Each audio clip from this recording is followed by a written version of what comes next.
தீபாவளிக்கு Chennai to Tiruvannamalai AC பஸ்ல எப்படி போனன்றது தாங்க இந்த வீடியோல பார்க்க போறீங்க. தீபாவளிக்கு சரியான கூட்டம் இருக்கும்னு நினைச்சேன். நல்ல வேலை அவ்வளவா கூட்டமே இல்ல.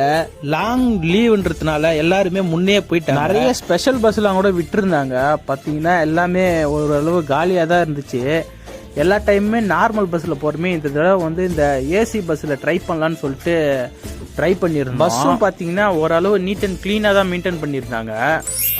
பிரைவேட் பஸ்ஸை விட இதுவும் பார்த்தீங்கன்னா ஓரளவு நல்லா தான் மெயின்டைன் பண்ணியிருந்தாங்க. ஏசியும் ஓரளவு இருந்துச்சு. அப்படியே ஃபோனில் சார்ஜ் போகிறதுக்கு சார்ஜிங் பாயிண்ட் இருக்குமான்னு தேடி பார்த்தேன். ஆனால் வந்து சார்ஜிங் பாயிண்ட் இல்லை. மற்றபடி வந்து ஓகேவாக தான் இருந்துச்சு.